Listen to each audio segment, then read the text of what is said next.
अस्सलाम वालेकुम, welcome to नाजियाज़ kitchen.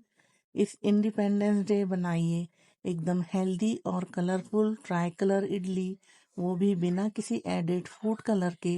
दही और रवा से बनेगी सॉफ्ट और डिलीशियस इडली और नेचुरल इंग्रेडिएंट से आएगा तिरंगे का ब्यूटीफुल सा कलर।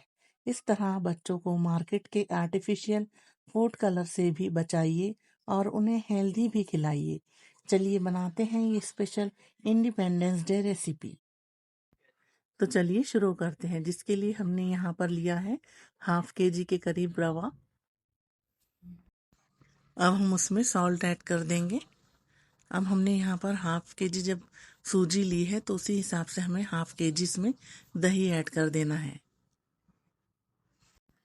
अब दोनों चीज़ों को आपस में अच्छी तरह से मिक्स कर लेंगे।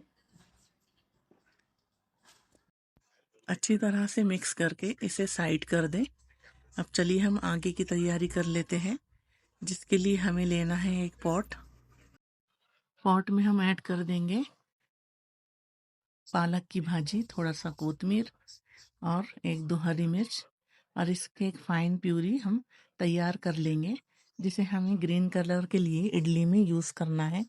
जो हमने रवे को साइड में दही में भिगा कर रखा है उसे हम आधा घंटे के लिए रेस्ट दे देंगे, और यहाँ पर हम ग्रीन प्यूरी हम पहले तैयार कर लेंगे। थोड़ा सा हमने इसमें सॉल्ट भी ऐड किया है, आप चाहे तो स्किप भी कर सकते हैं। अब आधा किलो जो हमने रवा लिया था उसके हम 3 पार्ट कर लेंगे। एक वाइट इडली के लिए, एक ग्रीन इडली के लिए और एक ऑरेंज इडली के लिए। अब जो ऑरेंज इडली के लिए हमने थोड़ा रवा निकाला था साइड में, हम प्यूरी उसमें ऐड करते जाएंगे और उसको अच्छी तरह से मिक्स करते जाएंगे। बिल्कुल गांठें बनने नहीं देना है। चाहे तो आप इसे मिक्सर में भी एक बार बीट करके ले सकते हैं। तो हमें अच्छी तरह से इसे मिक्स कर लेना है। बिल्कुल इसकी कंसिस्टेंसी इसी तरह से होनी चाहिए। चलिए अब हम दूसरी इडली की तैयारी कर लेते हैं। जिसके लिए हमने एक 2-3 कैरेट ले लिए हैं और एक बड़ा हमें टोमेटो ले लेना है। अब टोमेटो को हमें इसमें रफली चॉप करके ऐड कर देना है, ताकि इसकी भी हम एक प्यूरी तैयार कर सकें। लेकिन क्योंकि कैरेट थोड़ी हार्ड होती है तो आप इसे एकदम फाइन पेस्ट करें। हमारे थोड़े इसके अंदर टुकड़े रह गए थे तो हमें हाथ से साइड करना पड़े। आप ये गलती मत करना, नहीं तो आपको थोड़ा बनाने में तकलीफ जाएगी। फाइनली आप इसका एक ऐसा पेस्ट तैयार करना जिसमें आपके गाजर के जो टुकड़े हैं वो बाकी ना रहें। बिल्कुल आपका पेस्ट इसी तक कंसिस्टेंसी से तैयार होना चाहिए। तो चलिए हम तीसरी इडली की तरफ चलते हैं। वाइट इडली जो हमें तैयार करना है वो नॉर्मली सिर्फ दही और रवा ऐड करके बना हुआ है। अब चलिए तीनों तरह की इडली के साथ 3 तरह की चटनी तो बनती है। तो हम यहाँ फर्स्ट चटनी आपके सामने प्रेजेंट कर रहे हैं।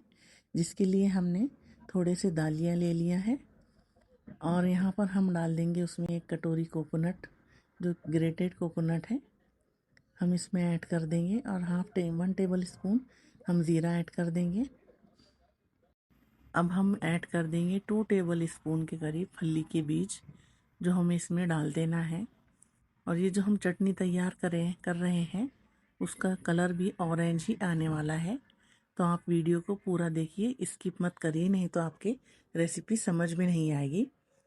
और अब हम डाल देंगे यहाँ पर 2-3 रेड चिल्ली, जो कि हाथ से तोड़ने पर टूट नहीं रही थी, इसलिए हमने सीज़र का इस्तेमाल किया है। यहाँ पर हमने यहाँ 2 से 3 रेड चिल्ली का इस्तेमाल किया है। आप इसे ऐसे ही रफली चॉप करके ऐड कर दें।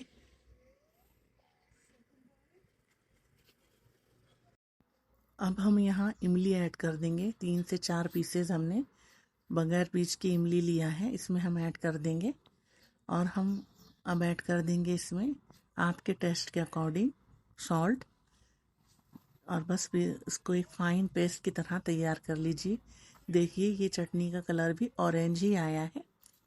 तो चलिए अब हम दूसरी चटनी का तैयारी शुरू कर लेते हैं, जो कि हमें वाइट चटनी तैयार करना है। जिसके लिए हमने हाफ कटोरी के करीब कोकोनट ले लिया है। 1 टेबल स्पून हम ज़ीरा ऐड कर देंगे, और फिर हम ऐड कर देंगे उसमें 2 टेबल स्पून के करीब दालिया।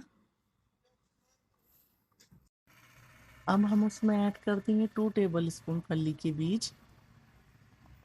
अब कोकोनट हमको थोड़ा कम लग रहा था, हम इसमें थोड़ा सा और ऐड कर दिया है। और हाफ़ टेबल स्पून हमें इसमें सॉल्ट ऐड कर देना है। इसका भी एक फ़ाइन पेस्ट तैयार कर लेंगे। ये देखिए हमारी वाइट चटनी बिल्कुल रेडी है। अब इसे भी साइड कर दे। चलिए हम तीसरी चटनी की तैयारी कर लेते हैं। अब यहाँ पर हमने पुदीना, कोतमीर और दो तीन हरी मिर्च इसमें ऐड कर देना है। अब हम उसमें 2 टेबल स्पून दालिया ऐड कर देंगे। और यहाँ पर फिर हमें 1 टेबल स्पून ज़ीरा इसमें ऐड कर देना है। अब हम ऐड कर देंगे half tablespoon coconut, grated coconut. और यहाँ पर हम इसे डालकर अच्छी तरह से एक फ़ाइन पेस्ट तैयार कर लेंगे। अब देखिए हमने आपको ग्रीन चिल्ली पहले ही डालने बोली थी, लेकिन हमने उसमें आखिरी में ऐड किया है। अब इसे एक फ़ाइन पेस्ट तैयार कर लीजिए और ये हमारी ग्रीन चटनी बिल्कुल रेडी है। अब आप देख रहे होंगे कि तिरंगा वाली तीनों चटनियाँ हमारी रेडी है। तो अब इसका हम बघार एक साथ तैयार कर लेते हैं। थोड़े से तेल को गरम करके हाफ़ टेबल स्पून उसमें ज़ीरा ऐड करें और थोड़ा सा कड़ी पत्ता उसमें ऐड करके तड़का दे दीजिए तीनों चटनी को। और ये फाइनली बिल्कुल तैयार हो चुकी है, सर्व के लिए बिल्कुल रेडी है। तिरंगा वाली तीनों चटनी को साइड करके चलिए अब हम हमारी इडली बना लेते हैं। इडली बनाने के लिए सारी प्लेटें जो इडली मेकर हमारा हमने यूज़ किया है उसको थोड़ा सा ऑयलिंग कर ले। सभी प्लेटों को ऑयलिंग करके एक साइड में रख दें। अब हम तिरंगा वाली फर्स्ट इडली जो कि ऑरेंज होना चाहिए, हम उसे पहले ले लेंगे और अच्छी तरह से बीट कर देंगे। यहाँ पर थोड़ा सा हमें इसके अंदर बेकिंग सोडा ऐड कर देना है और उसमें अच्छी तरह से मिक्स कर लेना है। अब जिस तरह ऑरेंज बैटर में हमने बेकिंग सोडा यूज़ किया है, हम वाइट बैटर में भी बेकिंग सोडा डाल देंगे और ग्रीन बैटर में भी बेकिंग सोडा को ऐड कर देंगे। अब आप तीनों कलर को मिलाकर स्टीम करिए या अलग अलग करिए, ये आपकी मर्ज़ी है। तो चलिए हमारी तिरंगा इडली जो है स्टीम हो चुकी है, हम इसे फाइनली निकाल लेते हैं सर्विंग प्लेट में। तो चलिए इडली स्टीम हो चुकी है, अब इसे हम सर्विंग प्लेट में निकाल लेते हैं।